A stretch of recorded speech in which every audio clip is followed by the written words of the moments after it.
नमस्कार, आप देख रहे हैं YouTube channel education portal Krishna और मैं हूं कृष्णानंद सिंह। आज का टॉपिक है नियोजित शिक्षकों का स्थानांतरण से संबंधित और इस विषय का शीर्षक है नियोजित शिक्षक स्थानांतरण में समय लग सकता है कैसे। इसे हम लोग एक एक बिंदु के द्वारा समझते हैं, तो चलिए प्रारंभ करते हैं।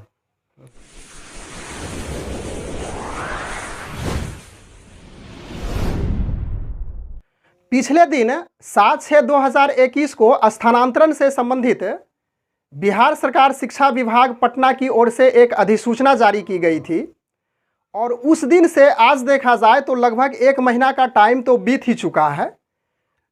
एक समाचार पत्र के माध्यम से बीच में इस बात की हम लोगों को जानकारी मिली कि जुलाई के प्रथम सप्ताह में इसका शेड्यूल जारी होगा। विभाग की तैयारियां अंतिम चरण में हो चुकी है, उसकी सारी तैयारियां संपन्न हो चुकी है। ऑनलाइन आवेदन की प्रक्रिया के लिए एनआईसी की मदद से जो पोर्टल तैयार किया गया है उसका भी फाइनल ट्रायल हो चुका है। तो यह तो हम लोग समाचार पत्र से समझे, समाचार पत्र के द्वारा हम लोग को जानकारी मिली। लेकिन अब दूसरे पॉइंट पे इस पे चर्चा करते हैं। शिक्षक संघ बिहार, जिसके अध्यक्ष केशव कुमार जी हैं, के द्वारा पत्र के माध्यम से माननीय मुख्यमंत्री बिहार सरकार पटना, माननीय शिक्षा मंत्री बिहार सरकार पटना, मुख्य सचिव, अपर मुख्य सचिव, निदेशक प्राथमिक शिक्षा एवं माध्यमिक शिक्षा बिहार सरकार के नाम पत्र लिखा गया है। और इस पत्र के माध्यम से कहा गया है कि जिनके प्रमाण पत्र अर्थात सर्टिफिकेट की जांच हो चुकी है उसका ही तबादला अर्थात उसका ही ट्रांसफ़र हो सकता है।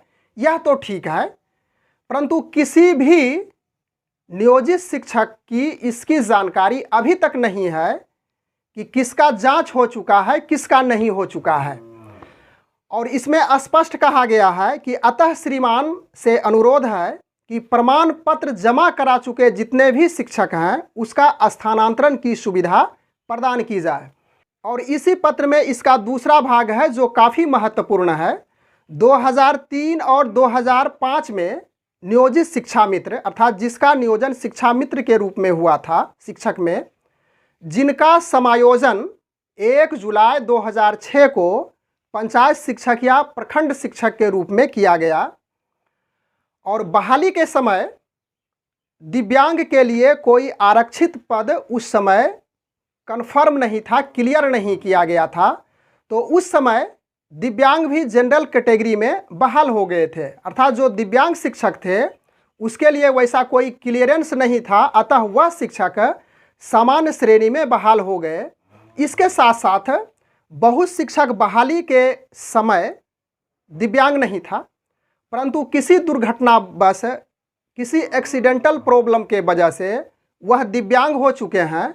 और कहीं कहीं आरक्षित श्रेणी में भी दिव्यांग शिक्षक बहाल हो चुके हैं और उसका बहाल होने का कारण उसका हाई मेधा था और वहाँ पे चले गए हैं। और इसी पत्र में स्पष्ट कहा गया है कि अतः आज की तिथि में सभी दिव्यांग, जो भी दिव्यांग है, उसको दिव्यांग का जो आरक्षण है उसका लाभ देने की कृपा की जाए। अब तीसरा पॉइंट है अर्थात तीसरा बिंदु है जो उस लेटर से संबंधित नहीं है जो संघ का लेटर है। जिन शिक्षकों का फोल्डर गायब था वह शिक्षक अभी वेब पोर्टल पर अपना डॉक्यूमेंट्स लोड करने में व्यस्त हैं और पोर्टल में भी कुछ शिक्षकों की परेशानियां भी बनी हुई है।